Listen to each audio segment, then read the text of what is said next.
broken personal lives eventually comes back to work. We have a responsibility to make sure that culture is one of promoting engagement, clarity, safety. What we are doing, we are creating the space where this person feels empowered, feels that they have the capacity to really take on life.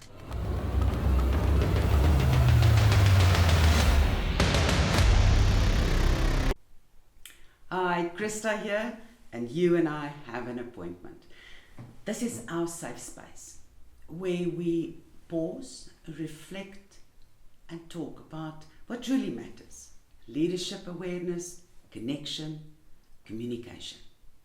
So grab yourself a cup of coffee, breathe, and let's chat. I want to ask you something.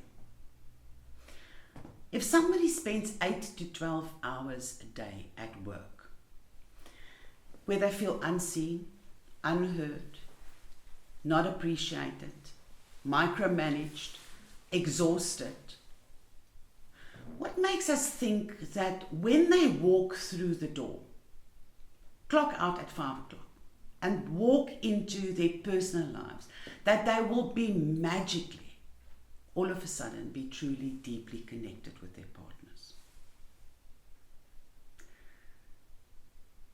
One of the biggest lies that companies tell themselves is that what happens at work stays at work, and what happens at home stays at home. Neither is true, because human beings cannot just compartmentalize as effectively as what companies would like them to do. When I have been spending majority of my time at work, being under pressure, being exhausted, being disengaged, when I clock out at 5 o'clock, those emotions go with me.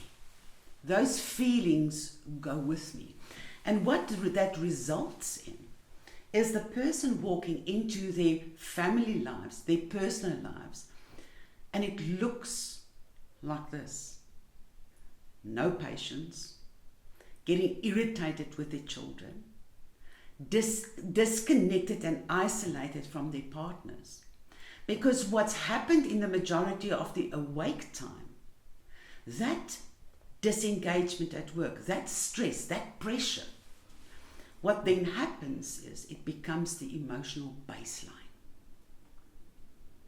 I always say to people, you know that the majority of our awake time we spend at work. We have the majority of our energy we spend on work and during work hours. And then what happens is I go home and my personal life gets the scrap, gets what's left over. So if I have depleted everything and my emotional baseline has been one of disengagement, that sets the tone. It gobbles up all my energy. So the disengagement does not stop when your employee leaves the office. It spills over. It's contagious. We carry it with us. So broken personal lives eventually also comes back to work. So if one of your people are going through difficult times at home, marriage problems, there's no communication, there's no patience, there's pressure, there's parental pressure, that is going to come and spill over into the workplace. Their productivity is going down, the initiative is going down, engagement is going down, anxiety is going up.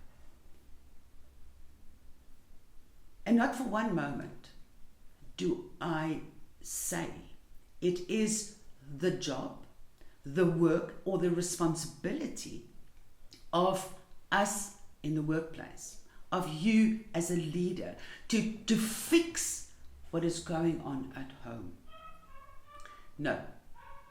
What I am saying is we have to realize that we have a responsibility to make sure that the majority of the awake time is, if the culture is one of promoting engagement, one of clarity, one of safety, one of stretch, what we are doing, we are creating the space where this person feels empowered, feels that they have the capacity to really take on life, feels that they matter, and that energy spills over into having the energy and the capacity to focus in their personal lives.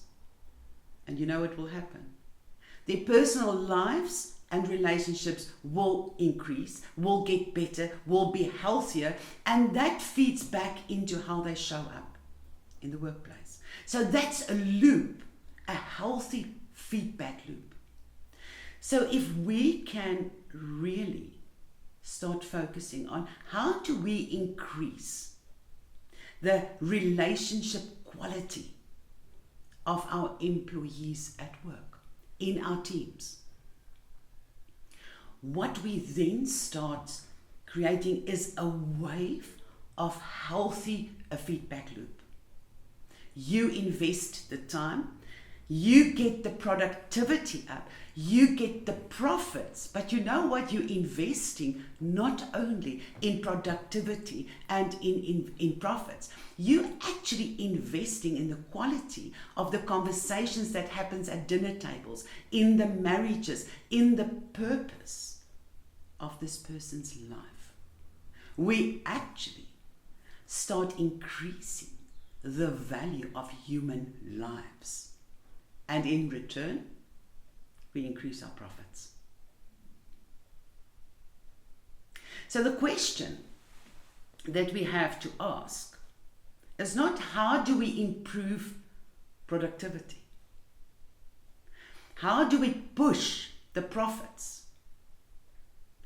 But what is the culture and the space that we create in our businesses that is it one of healthy relationships, better communication, leadership development, really investing in the individuals that drives our profits? But what is the culture? What is the space that we create?